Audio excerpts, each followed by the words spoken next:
Well, bachcho, let's read the question. The question says ABCD is a square loop made of a uniform conducting wire. The wire enters the loop at A and leaves at D. The magnetic field is. तो हमारे पास एक square loop है ABCD. Suppose इसकी जो हमारे पास as है वो कितनी है, A है, ठीक है, और इसमें करंट हमारा फ्लो कर रहा है, करंट I. अब हमें ये बताना है कि सेंटर ऑफ लूप में हमारी जो मैग्नेटिक फील्ड हो रही है इस करंट स्क्वायर लूप के कारण वो कितनी होगी। और दूसरे ऑप्शन में क्या बोला है कि आउटसाइड और इनसाइड लूप। तो पहले हम लोग चेक करेंगे सेंटर पे क्या आ रहा है। तो इस क्वेश्चन में जो की कॉन्सेप्ट हम यूज करेंगे वो ये है, magnetic field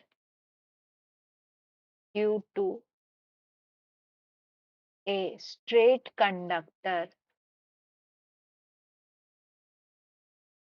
is given by P is equals to mu naught I divided by 4 pi r sine of theta 2 plus sine of theta 1.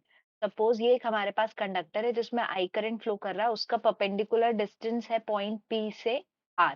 अब इस P पॉइंट पे अगर हमारे को मैग्नेटिक फील्ड निकालनी है तो ये क्या हो जाएगा, ये हम यहाँ से पॉइंट को हम यहाँ, सपोज ये पॉइंट P है, ठीक है, और ये डिस्टेंस हो गया हमारा R. अब ये कुछ एंगल बन रहा होगा यहाँ से यहाँ तक के लिए, let this be theta 1 and this is theta 2, क्या, और ये डिस्टेंस कितना हो गया हमारा, ये डिस्टेंस है हमारा R. तो इसके कारण हमारा मैग्नेटिक फील्ड क्या हो जाता है, magnetic field is mu naught I upon 4 pi R sine theta 2 plus sine theta 1. अब यहाँ पर देखिए अगर हमको सेंटर पे निकालना है तो अगर हम देखें तो ये एंगल कितना होगा इस AD के लिए, this is 45 degree, this is also 45 degree, ठीक है। वैसे ही सारे हमारे जो हैं कंडक्टर्स उनके लिए भी 45 यूज होगा। अब हमको ये देखना है कि देखिए यहाँ पर हमारा करंट कितना फ्लो कर रहा है, आई करंट फ्लो कर रहा है, कैपिटल आई। अब इस जंक्शन पर आकर कुछ करंट हमारा इस तरफ जाएगा, कुछ हमारा इधर आएगा। अब देखिए करंट हमेशा क्या होता है, लीस्ट रेजिस्टिव पाथ चूज करता है या डिपेंड करता है डिस्ट्रीब्यूशन उसके रेजिस्टेंस में।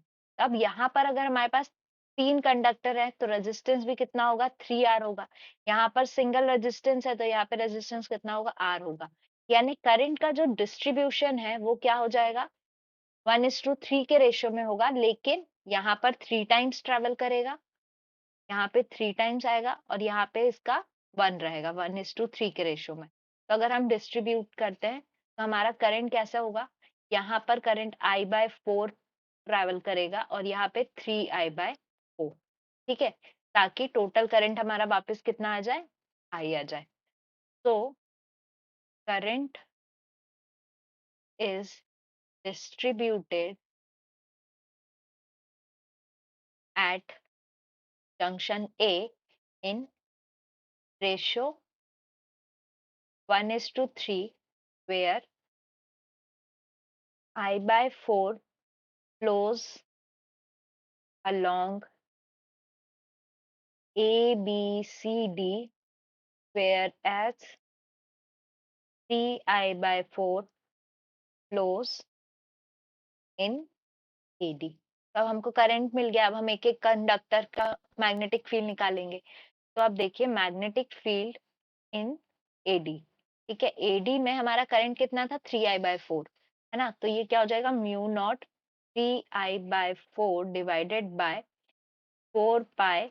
अब डिस्टेंस कितना है सेंटर से, तो ये कितने डिस्टेंस हो जाएगी, A/2, क्योंकि हमारा अगर पूरा स्क्वायर का एज A है तो हाफ कितना हो जाएगा इसका, A/2, distance will be A/2, और एंगल वही 45 बन रहा है तो sine 45 degree plus sine 45 degree.